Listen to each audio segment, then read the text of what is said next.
जय हिंद साथियों, आज के इस क्लास में आप सभी का बहुत बहुत स्वागत है। तो साथियों, बिहार पुलिस सिपाही की नई भर्ती 2025 के लिए आज हम लोग जीके और साइंस को मिलाकर टोटल 50 महत्वपूर्ण प्रश्नों को कवर करेंगे। तो साथियों, आप लोग पूरा क्लास को ध्यान से देखिए और 50 में से आज आपको कम से कम 35 से 40 क्वेश्चन सही करने हैं। ठीक है, तो पूरा सेशन को ध्यान से अटेंड करना होगा।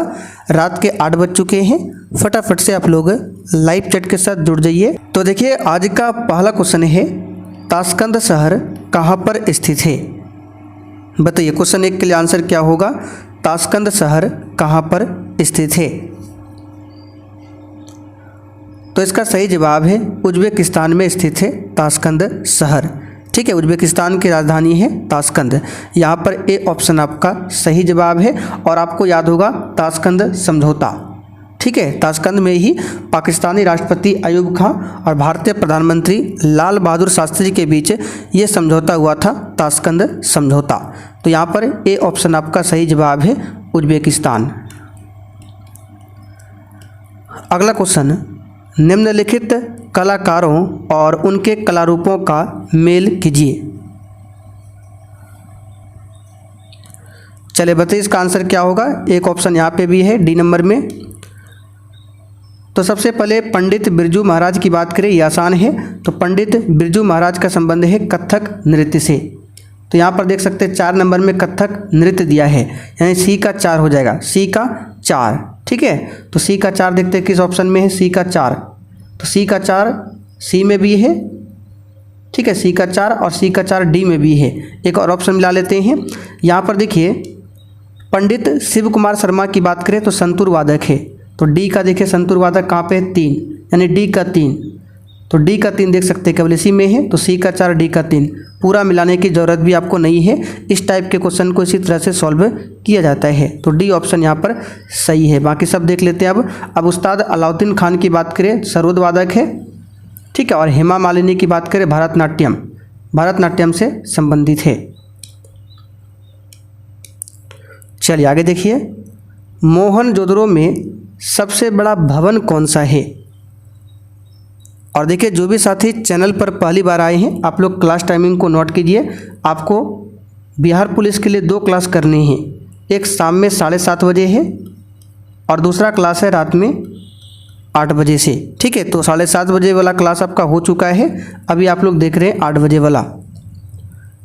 तो मोहनजोदड़ो की खोज आप सभी जानते हैं कब हुआ था? 1922 में।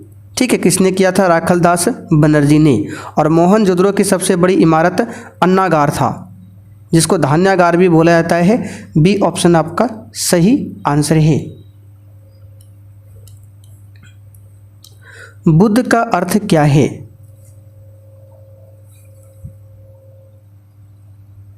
सबसे सिंपल क्वेश्चन है, बुद्ध का अर्थ क्या है बताइए?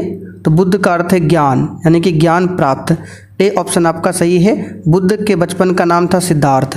तो सिद्धार्थ को 35 वर्ष की आयु में वैशाख पूर्णिमा की रात एक पीपल वृक्ष के नीचे ज्ञान की प्राप्ति होती है। ठीक है,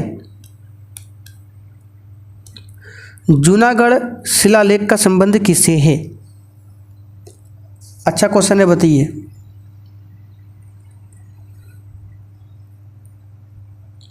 आंसर है रुद्रदामन से। शकों का सबसे प्रतापित शासक था रुद्रदामन, इसी से संबंधित है जूनागढ़ शिलालेख। इसको गिरनार शिलालेख भी बोला जाता है। ए ऑप्शन यहाँ पर सही है। निम्नलिखित में से किनके सिक्के संगीत के प्रति उनका प्रेम दर्शाती हैं? एक भी क्वेश्चन को छोड़ना नहीं है और टोटल 50 क्वेश्चन है, तो आपका प्रयास होना चाहिए 50 क्वेश्चन में से कम 35 से 40 क्वेश्चन आपको सही करने हैं। ठीक है, तो बिल्कुल ईमानदारी से आप लोग सेशन के लास्ट में कमेंट कीजिएगा कि आपने कितने क्वेश्चन सही किए हैं। तो इसका सही जवाब है गुप्त। गुप्तों के सिक्के संगीत के प्रति उनका प्रेम दर्शाते हैं। ठीक है, समुद्रगुप्त आपको याद होगा, जिसे भारत का नेपोलियन कहा जाता है। तो समुद्रगुप्त के सिक्कों पर उसे वीणा वादन करते हुए दिखाए जाने से यह पता चलता है कि समुद्रगुप्त संगीत प्रेमी था। एलोरा में ठोस शैल को काटकर बनाए गए प्रसिद्ध कैलाश मंदिर का निर्माण निम्नलिखित में से किनके संरक्षण में किया गया था? सिंपल सा क्वेश्चन है, राष्ट्रकूट शासक। अब बनवाया था किसने? तो राष्ट्रकूट शासक कृष्ण प्रथम ने। किसने बनवाया था? कृष्ण प्रथम ने। एलोरा की बात करें तो एलोरा में एक स्थित है इंद्र सभा। इंद्र सभा इसी मंदिर में स्थित है इंद्र सभा, ठीक है, जो कि जैन धर्म से संबंधित गुफा है। आगे देखिए, किस राजा के प्रदेश में पुर्तगालियों ने भारत भूमि पर अपने प्रथम दुर्ग का निर्माण किया था? तो इसका सही जवाब है कोचीन के राजा के प्रदेश में पुर्तगालियों ने भारत भूमि पर अपना प्रथम दुर्ग का निर्माण किया था 1503 में। प्लासी का युद्ध किस वर्ष हुआ था? ये सब क्वेश्चन कई बार बता चुके हैं। प्लासी का युद्ध, वांडीवास का युद्ध, बक्सर का युद्ध। तो इसका सही जवाब है 23 जून 1757 को, और बक्सर का युद्ध 22 अक्टूबर 1764 को। अच्छा, वांडीवास का युद्ध कब हुआ था? आप लोग कमेंट करके बताइए। तो भारत में डाक व्यवस्था शुरू करने वाला ब्रिटिश गवर्नर जनरल कौन था?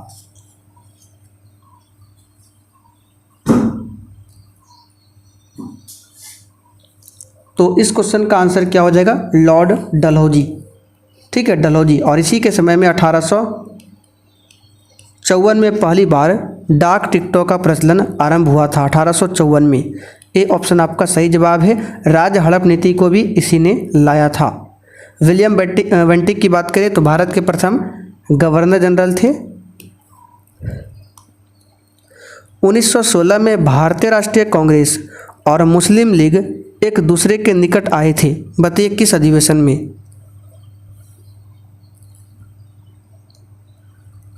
तो विभाजन हुआ था 1907 वाला अधिवेशन में, सूरत अधिवेशन में, ठीक है, 1907 का जो सूरत अधिवेशन था। और दोनों एकजुट हुए थे लखनऊ अधिवेशन 1916, ठीक है, 1916 में लखनऊ अधिवेशन हुआ था। और ये कांग्रेस का 32वां अधिवेशन था। कौन सा अधिवेशन था? 32वां। और इस अधिवेशन की अध्यक्षता किया था अंबिका चरण मजूमदार ने। भारत और चीन के बीच पंचशील समझौता कब हुआ था?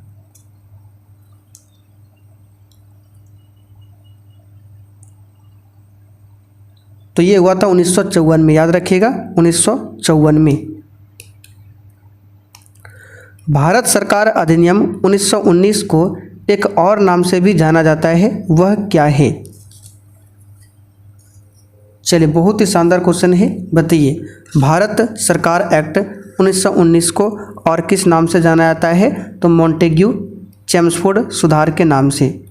बी ऑप्शन यहाँ पर आपका सही जवाब है। और 1909 वाला जो एक्ट है इसी को मार्ले मिंटो सुधार भी बोला जाता है। फासिस्टवाद की विचारधारा किस देश में विकसित हुई थी?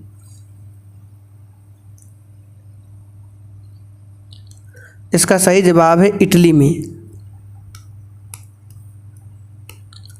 भारत में सबसे पहले निर्मित रंगीन चलचित्र कौन सा है?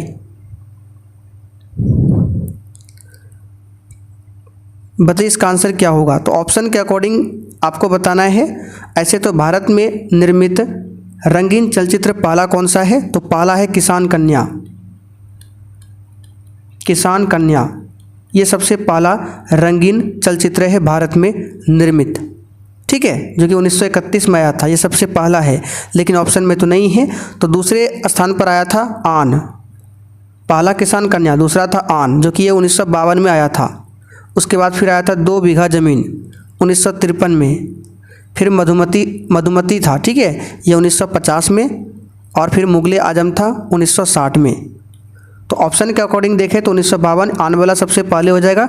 और ऐसे देखें तो किसान कन्या सबसे पहले, लेकिन ऑप्शन में तो किसान कन्या नहीं है, तो आंसर आपका होगा आन। चलिए, अच्छा, भारत में अगर पूछे पहली फीचर फिल्म बनाने का श्रेय किसे जाता है? तो दादा साहेब फाल्के को जाता है, जिन्होंने 1913 में पहली मुख्य फिल्म राजा हरिश्चंद्र का निर्माण किया था। निम्नलिखित विद्वानों में से हड़प्पा सभ्यता का सर्वप्रथम खोजकर्ता कौन था?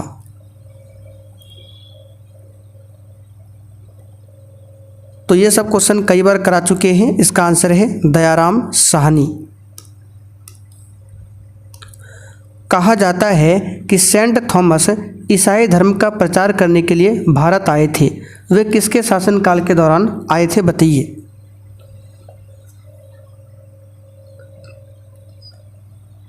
तो सबसे पहले आपको यहाँ से कुछ फैक्ट बताते हैं। भारत में ईसाइयों का जो आगमन हुआ था वो ईसा के जन्म के 1 शताब्दी बाद का माना जाता है।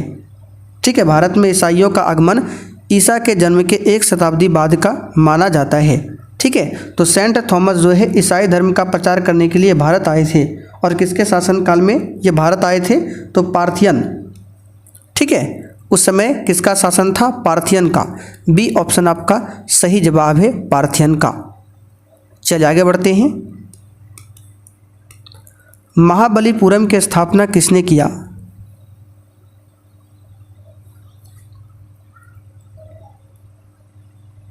इसका सही जवाब है पल्लव शासक ने।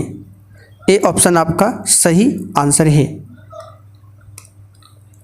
आगे देखिए, तक्षशिला के प्रसिद्ध स्थल होने का कारण क्या था? बताइए इसका आंसर क्या होगा। तो तक्षशिला राजधानी थी किसकी? गांधार महाजनपद। गांधार महाजनपद की राजधानी थी तक्षशिला। तो इसके प्रसिद्ध होने का कारण था गांधार कला। सी ऑप्शन यहाँ पर आपका सही हो जाएगा। निम्नलिखित में से किस शासक ने सिंचाई तथा लोक निर्माण कार्य पर पर्याप्त ध्यान दिया था? ये क्वेश्चन अच्छा है, इम्पोर्टेंट है, पूछा जाता है एग्जाम में। बताइए किस शासक ने सिंचाई तथा लोक निर्माण कार्य पर पर्याप्त ध्यान दिया था? तो फिरोज शाह तुगलक ने। कई बार यह क्वेश्चन पूछा हुआ है दरोगा में भी। इसका आंसर हो जाएगा सी ऑप्शन। सती प्रथा की भर्त्सना करने वाला मुगल सम्राट कौन था?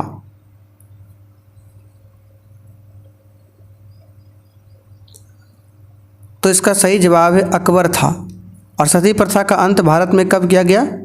1829 में। किसने किया था? William Bentinck. इसमें सहयोग दिया था राजा राम मोहन राय ने। निम्नलिखित में से वह पुर्तगाली कौन था जिसने गोवा पर अधिकार किया था?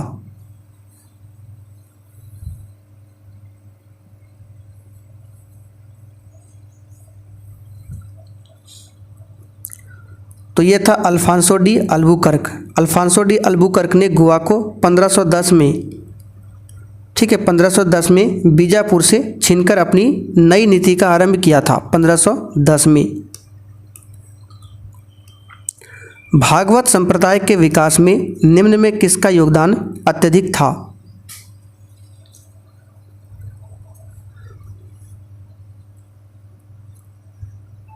आंसर है गुप्त।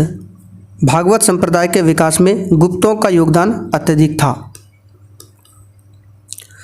पंचशील किस वर्ष में प्रतिज्ञापित किया गया था? यानी पंचशील समझौता अभी आपको बता चुके हैं 1954 में हुआ था। ठीक है,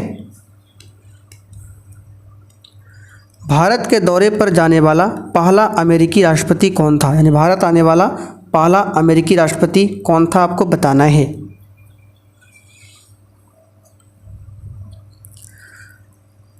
तो डी आइजनवाहर। ठीक है, भारत के दौरे पर आने वाले, स्वतंत्र भारत का दौरा करने वाले पहले अमेरिकी राष्ट्रपति थे। ए ऑप्शन यहाँ पर आपका सही है। भारत के किस राज्य में सबसे पुराना और सबसे बड़ा तेल क्षेत्र मौजूद है?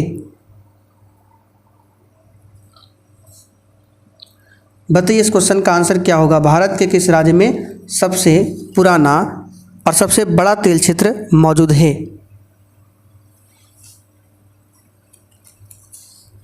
तो यहाँ पर इस क्वेश्चन का आंसर हो जाएगा चौथा, असम। ठीक है, असम का जो डिगबोई क्षेत्र है, डी ऑप्शन यहाँ पर सही है। बुक का प्रथम प्राचीन भारत के इनमें से किस राजवंश का संस्थापक था?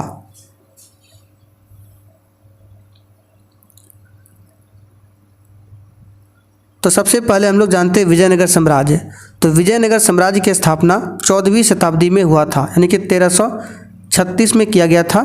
ठीक है, संगम वंश के हरिहर और बुक्का नामक दो भाइयों ने। ठीक है, और इसकी राजधानी कहाँ पर थी? हम्पी।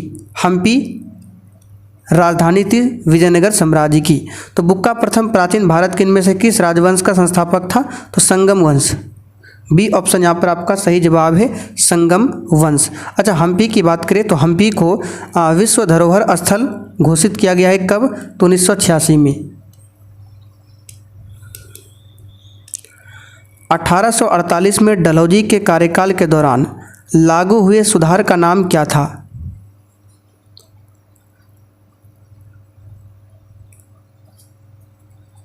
चलिए बताइए। तो 1848 में डलहौजी के कार्यकाल के दौरान लागू हुए एक्ट का नाम बताना ये था व्यक्तिगत का सिद्धांत, राज्य हड़प नीति। इसी के तहत राज्यों को हड़पा जाता था और इस नीति के तहत 1848 में सबसे पहले सतारा को ब्रिटिश साम्राज्य में मिलाया गया था। अच्छा, झांसी को कब मिलाया गया था? तो 1854 में। नासा का फुल फॉर्म क्या है? बताइए। वेरी इंपॉर्टेंट क्वेश्चन है। इसरो का फुल फॉर्म आपको याद रखना है, डीआरडीओ का याद रखना है। बताइए इसरो का, सॉरी यहाँ पे आपको बताना है नासा का फुल फॉर्म क्या है।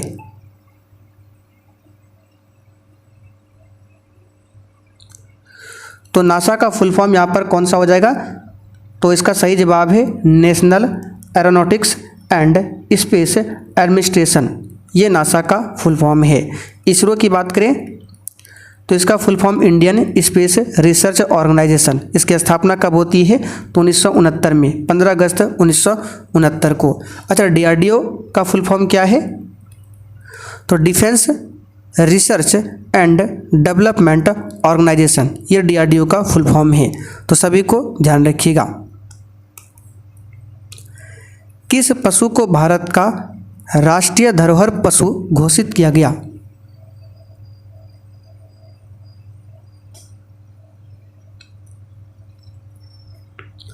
तो इसका सही जवाब है हाथी को। ठीक है, 2010 में हाथी को भारत का राष्ट्रीय विरासत पशु घोषित किया गया। अच्छा, भारत का राष्ट्रीय जलीय जीव कौन सा है? तो गंगा डॉल्फिन। ठीक है, जिसे 2010 में घोषित किया गया था भारत का राष्ट्रीय जलीय जीव। प्रकाश संश्लेषण की दर किस रंग के प्रकाश में अधिकतम होती है? तो अधिकतम तो होगा लाल कलर में। सी ऑप्शन सही है, लाल कलर में। एक्सरे की खोज किसने किया था?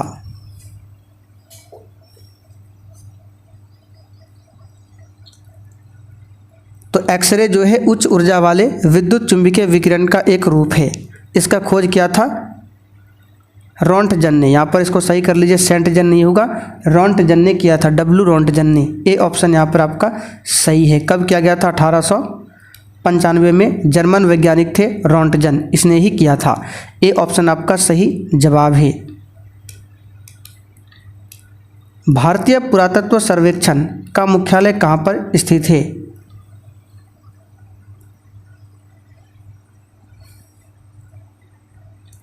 तो दिल्ली में है, नई दिल्ली में। बी वाला ऑप्शन यहाँ पर आपका सही है। भारतीय रिजर्व बैंक की स्थापना कब की गई थी? तो कई बार बता चुके हैं, 1 अप्रैल 1935 को। राष्ट्रीयकरण हुआ था 1 जनवरी 1949 को। स्थापना किस समिति के सिफारिश पर हुआ था? तो हिल्टन यंग आयोग की समिति पर। बंगाली साहित्यकार रविंद्रनाथ टैगोर वर्ष डैश में अपने गीतांजलि नामक कविता संग्रह के लिए साहित्य का नोबेल पुरस्कार जीतने वाले पहले भारतीय बने। यानी कि रविंद्रनाथ टैगोर को साहित्य के क्षेत्र में गीतांजलि के लिए नोबेल प्राइज कब मिला था? तो 1913 में। कब मिला था? 1913 में। जिन तत्वों में धातुओं और अधातुओं के बीच के मध्यवर्ती गुण होते हैं उन्हें उपधातु यानी मेटलॉइड कहते हैं। बिल्कुल सही है। तो इसमें से किसे मेटलॉइड के रूप में जाना जाता है? तो जर्मेनियम, कई बार बता चुके हैं। जर्मेनियम, बोरॉन, सिलिकॉन, एंटीमनी, ये सभी उपधातु के उदाहरण हैं। चलिए आगे बढ़ते हैं। अशोक तर्कसिद्ध रूप से प्रारंभिक भारत के सबसे प्रसिद्ध शासक थे जिसने कलिंग पर विजय प्राप्त की, वे किसके पोते थे?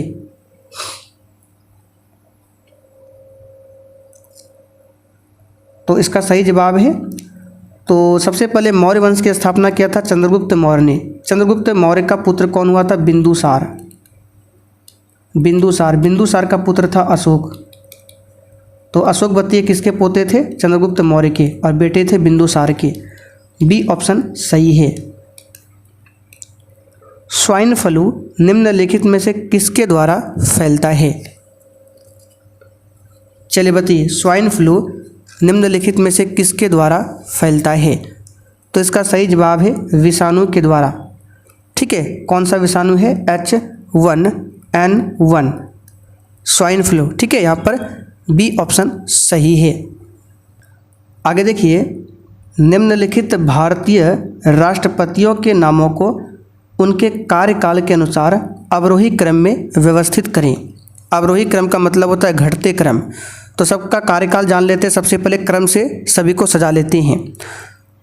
तो फ़खरुद्दीन अली अहमद की बात करें, कार्यकाल सभी का लिख लेते हैं। सबसे पहले 1974 में बने थे और 1977 तक थे। नीलम संजीव रेड्डी की बात करें तो निर्विरोध चुने जाने वाले राष्ट्रपति थे, 1977 में चुने गए थे और 1982 तक रहे थे। डॉक्टर जाकिर हुसैन की बात करें तो 1967 से हो जाएगा 1969, 2 साल के लिए। और ज्ञानी जैल सिंह की बात करें तो 1982 से हो जाएगा 87। तो सबसे पहले देखते हैं कौन होगा। सबसे पहले हम आरोही क्रम में सजाते हैं। तो सबसे पहले की बात करें यहाँ पे हो जाएगा, देखिए ऑप्शन के अकॉर्डिंग आंसर करना है। तो सबसे देखिए 1967 से 69, ये हो जाएगा 1 नंबर। ठीक है, 1 नंबर हो जाएगा 1967 से 69। फिर 69 के बाद देखिए कौन सा है? 69 के बाद अगर यहाँ पे देखें तो ये 74 है, ये 74 हो जाएगा। तो ये हो जाएगा 2 नंबर, 1974 से 77। फिर 77 से हो जाएगा, यहाँ पे देख सकते हैं 82, तो ये हो जाएगा 3 नंबर और ये हो जाएगा 4 नंबर। तो 1 2 3 4, ये तो हो गया आपका आरोही क्रम। आप घटते क्रम में सजा दीजिए। तो घटते क्रम में सबसे पहले 4 होगा, यानी सबसे पहले डी होगा, 4 के बाद 3, तो यहाँ पे बी हो जाएगा डी बी, 3 के बाद 2, तो यहाँ पे ए हो जाएगा, और लास्ट में सी, डी बी ए सी। देख सकते हैं ऑप्शन डी में दिया हुआ है। सत्यमेव जयते ये कहाँ से लिया गया है आपको बताना है। तो ये मुंडक उपनिषद से लिया गया है। सिंपल सा क्वेश्चन है, बता चुके हैं पहले भी। निम्नलिखित घटनाओं को उनके कालक्रम के अनुसार सजाओ। ये तो बहुत ही आसान है, आइए सभी को सजा लेते हैं। तो यहाँ पर देखिए, जालियांवाला बाग हत्याकांड की बात करें 13 अप्रैल 1919 को हुआ था, तो यहाँ पर लिख देते हैं 1919। असहयोग आंदोलन और खिलाफत आंदोलन, ये हो जाएगा 1919, ये भी 1919 से 1922 तक हो जाएगा। गांधी इरविन समझौता 4 मार्च 1931 को हुआ था। ठीक है, और यहाँ पे 2 है, भारत छोड़ो आंदोलन 1942, चंपारण आंदोलन 1917। तो कालक्रम के अनुसार सजाना है आपको। तो सबसे पहले हो जाएगा चंपारण सत्याग्रह, ई वाला, तो ई तो सभी में है, डी में नहीं है, ख़त्म। उसके बाद देखिए 1917 के बाद कौन सा होगा? 1917 के बाद ये हो जाएगा जालियांवाला बाग हत्याकांड, ए, ई के बाद आपका हो जाएगा ए। चलिए, उसके बाद 1919 के बाद कौन सा हो जाएगा? 1919 से ये 22, ये वाला बी, तो यहाँ पर ई ए बी। ठीक है, और उसके बाद कौन सा हो जाएगा? चलिए हो गया। फिर 1931 सी वाला होगा, सी वाला, और लास्ट में डी, भारत छोड़ो आंदोलन।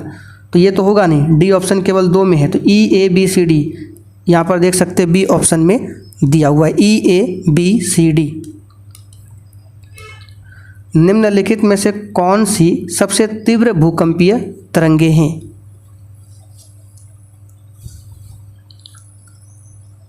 तो प्राथमिक तरंगे सबसे तेज भूकंपीय तरंगे होती है, और ये है आपका प्राथमिक तरंगे, ए ऑप्शन आपका सही है। यहाँ पर पहला वाला ऑप्शन सही है, प्राथमिक तरंगे।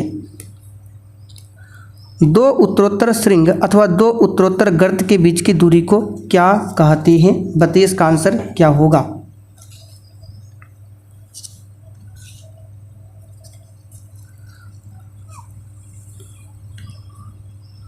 तो इसको क्या कहते हैं? तरंग दैर्घ्य। बी ऑप्शन यहाँ पर आपका सही है, तरंग दैर्घ्य। जल का वाष्पीकरण होता है?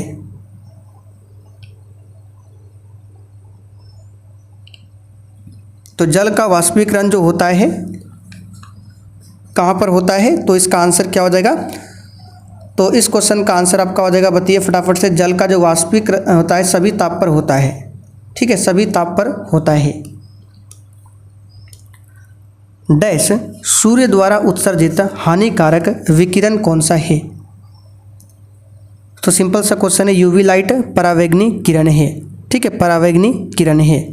अच्छा, यहाँ पे क्वेश्चन पूछा जाता है परावैंगनी विकिरण की खोज किसने किया था? तो रिटर ने, याद रखिए रिटर ने किया था।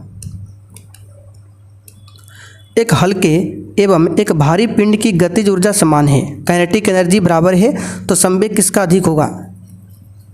तो एक हल्का पिंड है, दूसरा भारी पिंड है, तो भारी पिंड का संवेग यानी जिसका भार अधिक होता है उसका संवेग भी अधिक होता है, तो भारी पिंड का ही संवेग अधिक होगा, भारी पिंड का। ए ऑप्शन सही है।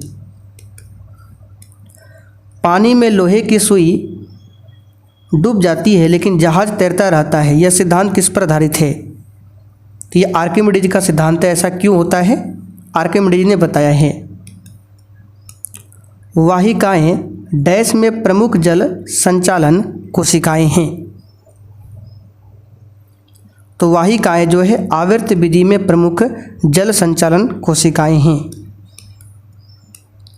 डैश कोशिका विभाजन में वृद्धि करता है। बताइए क्या कोशिका विभाजन में वृद्धि करता है? तो ये क्वेश्चन इंपॉर्टेंट रहेगा, इसको याद कर लीजिए। साइटोकाइनिन, ठीक है, ये कोशिका विभाजन में सहायक होता है। आज का आखिरी क्वेश्चन, डैश मिश्र धातु में टिन होता है। किस मिश्र धातु में टिन होता है? पीतल तो होगा नहीं, क्योंकि पीतल बना होता है तांबा और जिंक के मिश्रण से, ये तो होगा नहीं। ठीक है, तो सोल्डर यहाँ पर आंसर होगा। सोल्डर में ही होता है टीन। सोल्डर जो है इसमें क्या क्या होता है? टीन होता है, एसएन होता है और इसमें सीसा होता है। टीन इसमें होता है 60%, सीसा 40%। तो सोल्डर मिश्र धातु टीन होता है सोल्डर में। ए ऑप्शन सही है।